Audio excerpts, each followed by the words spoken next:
to do. And if you decide to go down that road, it's not because you don't know. Okay.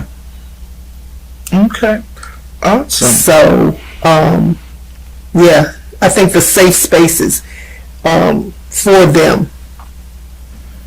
Of course, letting parents know this is what we're going to discuss if you don't want your child to take part in it, but have the opportunity for them to have that safe space. Okay. Because they tend to talk when there's no, yeah. Because they're talking, period. Because they're talking, yeah. So, and that's because they're talking. And they've been talking long before they were teenagers, especially in this day and time. They're exposed so early to so much. Yes. And they do have questions, and I don't think parents should cut them off or say, well, you're not old enough. If they ask the question, that they're old enough, because if they're curious about it, they're going to find the information from somewhere. And they might as well get it from the parent, so the parent can open up that dialogue with them, because it's a lifetime conversation. It's not a one and done type of thing. If you think that's what it is, you're very badly mistaken. It's an ongoing conversation about life. Yes. And that's what I think we have to focus on, and when we have these safe spaces. This is life. And as young people say, this is lifing. Okay? And so if they don't ask you, or if they don't ask someone in their peer group, they're going to ask somebody. Yeah. So, yeah. Okay. Awesome. Thank you. You have several different organizations that you are directly in developing, or have developed, or engaged in. I'm going to let you go down the list. Excuse me. Well, I have one. I have Kimberly Mason Ministries, but the missions arm under that is a Step Up Christian Ministries. Okay. And it is a nonprofit organization birthed out of Jeremiah 29:11. Again, feeding my service appetite. Our purpose is our visions. God has a perfect plan for each of his people, and our organization's mission is to help God's people recognize and step forward into those God-given plans. And we do that through ministry-sponsored educational opportunities. Let me go back. It started out as a scholarship. Okay. That was my plan. One scholarship. Oh, just one? One scholarship. Okay. We were supposed to do one scholarship. But in the planning of that, God started showing me other things that people need, other aspects that people need. So, you pointed out that I've been in the legal field for over 25 years, IP law. And so one of the aspects is to help up-and-coming ministries, recording artists, authors to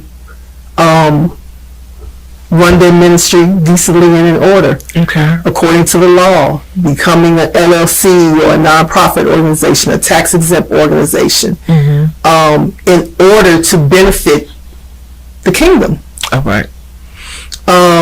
Another, again, I started out with the scholarships. One was supposed to be, which was only supposed to be a financial arm to assist with non-traditional financial needs for single parents. Okay. Band fees, prom fees.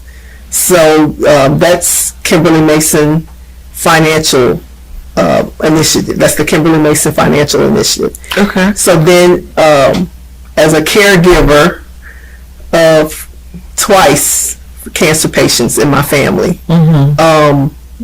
one was my cousin, who was my sister. Basically, she grew up with us. 43 years old, was diagnosed with breast cancer right after she retired from the military. In that, learning the things that cancer patients need, that they need, or even what they spiritually they need. Okay. Toiletries, things to make them comfortable while they're going through chemo. There's one aspect of it that we prepare prayer shawls. Well, there's small blankets that we pray over before we give them, because when they're going through chemo, they get cold. Okay. Head covers, just different things that we provide for. And then lastly, my scholarship for young ministers. Okay. To help them, because that was one of the things that my dad did. He adopted young ministers, and when we would go to the National Baptist Congress, he provided meals, rides. So that's one of the things we do, is we provide a stipend for them to use however they want. Okay. If they go to National Baptist Congress, or if they go to the Hampton Ministers Conference. You see in my bio that I'm a photography, I own my own photography business. Well, I've kind of turned that over to the money maker of my nonprofit. And so the time and the finances that I obtain go back into my nonprofit. Okay. And we basically focus on high school seniors. We do their prom pictures. We do their senior pictures. Sometimes the school senior pictures are very expensive. So we'll step in that aspect. We pay for prom dresses. Mama gets to a certain point where prom is coming and they got to balance on that prom dress. But all of these go to benefit single parents who, need the help. I needed the help at one point, and I got it. Okay. It's part of my village, so just want to be a part of somebody else's village. All right now. Yeah. Yep. So yes.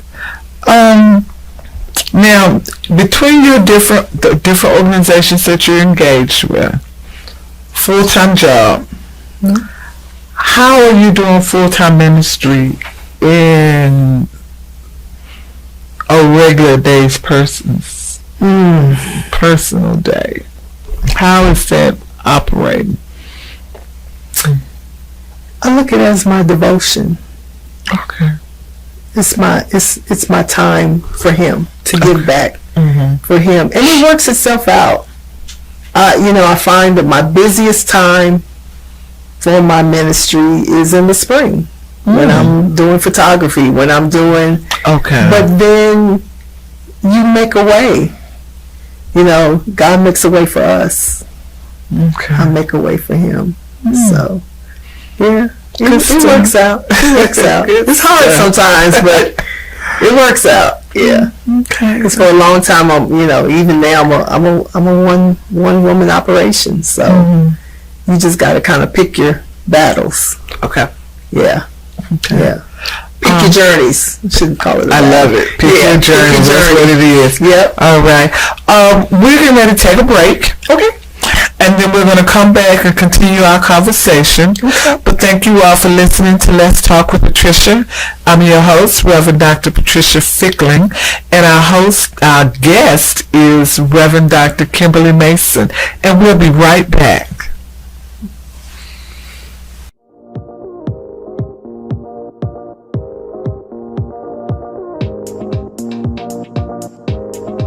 When it comes to making plans, you are the best.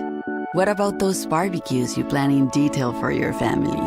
Or your daughter's first costume party? It was out of this world.